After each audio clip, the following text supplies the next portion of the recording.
Again, and all the people outside are running lawnmowers and leaf blowers like usual. So with that, let's get into the Destiny 2 reset. So, starting from the top, in terms of weekly rotations, there is a bonus Infamy week going on, so if you have any need to do Gambit for all those challenges, then that would be a time to do it. Now, speaking of the seasonal challenges, we have gotten all we want, so I think we are going to be running on a constant set of 10 weeks of challenges every season, because that makes it so that, in terms of total numbers, we don't need to do every single challenge out of every single week to complete the one for doing all the seasonal challenges, because I think it's like there's 80 and we get 75.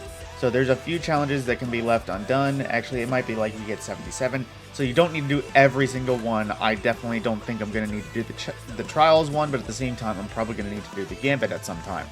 Now, speaking of weeks, I'm curious as to where this rest of the season is going to be going, because we have just over a month, 5 weeks in total with, 7 days. So you have 5 more weeks until the next season starts.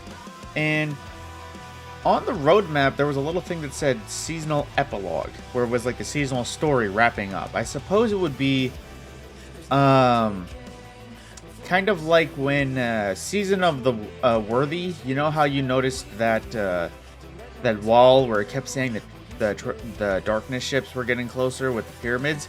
I suppose that would be it, where it would be like the setup for the next story.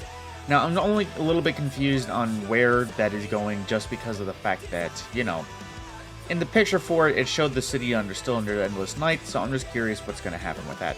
But moving on to actual important details, so for the Nightfalls and Crucible, we have Team Scorched up. Now, this is likely the last time this is going to be around this season, so if you want to get that Team Scorch challenge done, now would be the time to do it.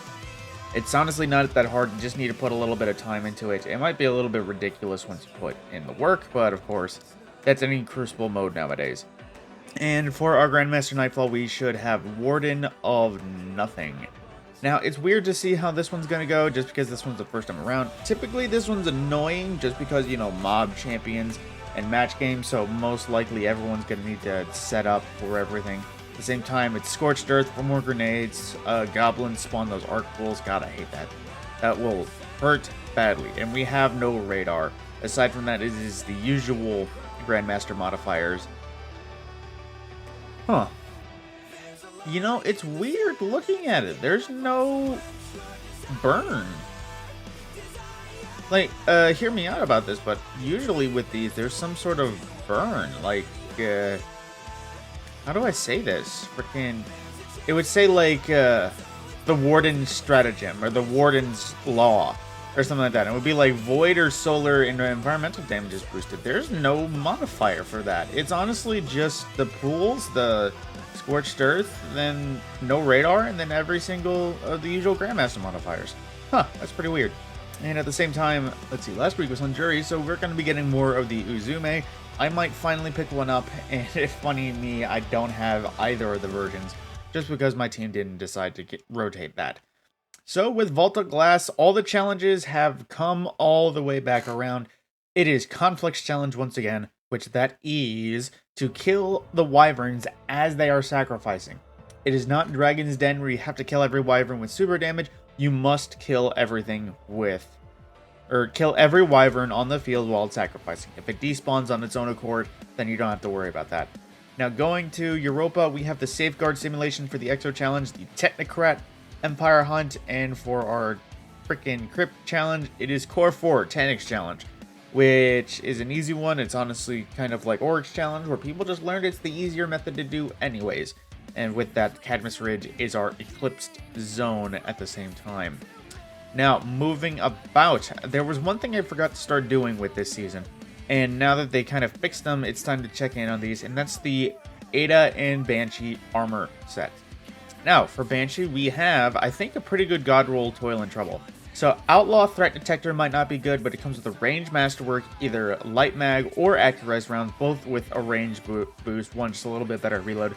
And we also have Full Choke or Barrel Shroud. Now, Barrel Shroud isn't exactly great, but Full Choke, I prefer this over Smoothbore. Because after practice, when I had a 7th Seraph shotgun, with full choke as opposed to smooth bore, I noticed a lot more consistent one-shots as long as I was aiming it right.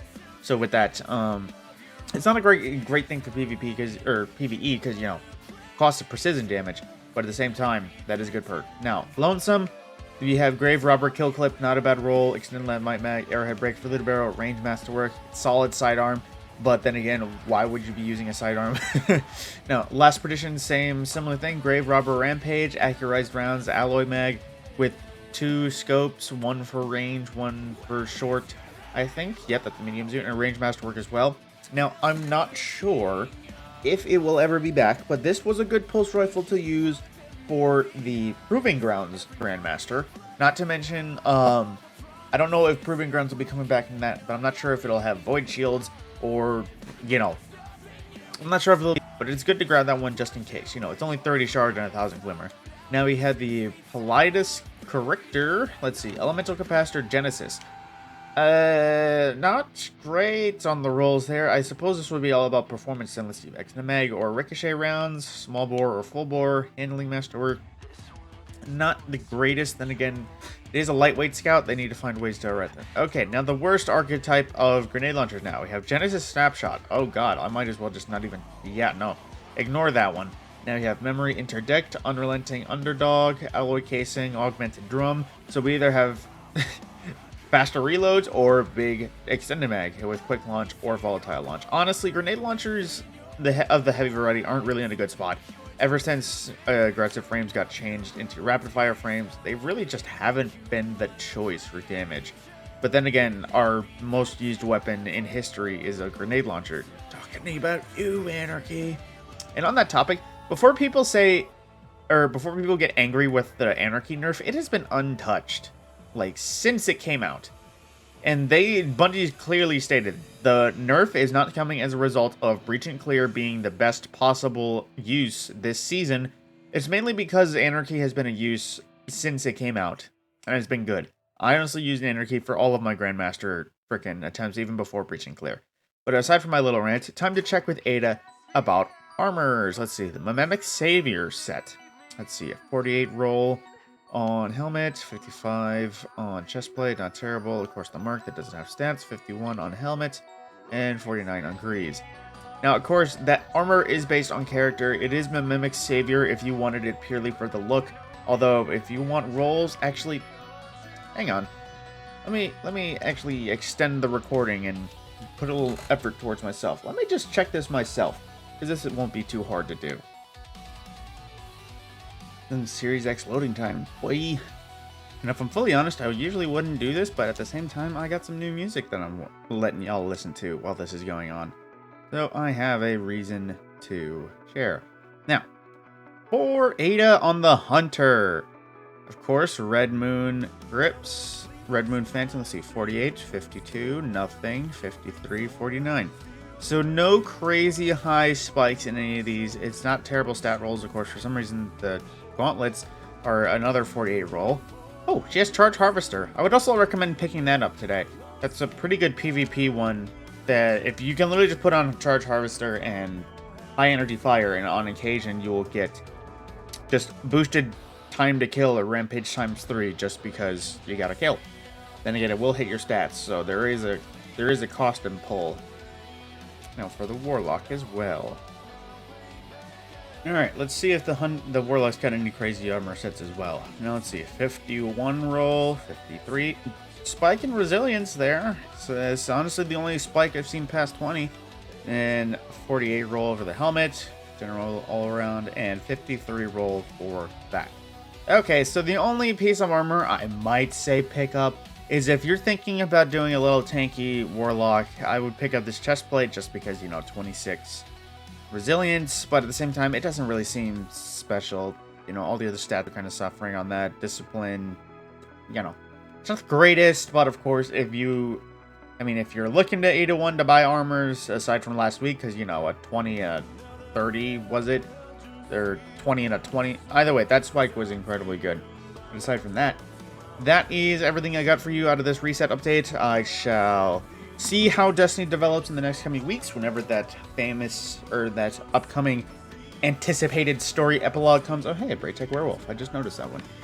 But aside from that, I will see you whenever Destiny either comes to another weekly reset or when something new happens in the game. And I will see you then.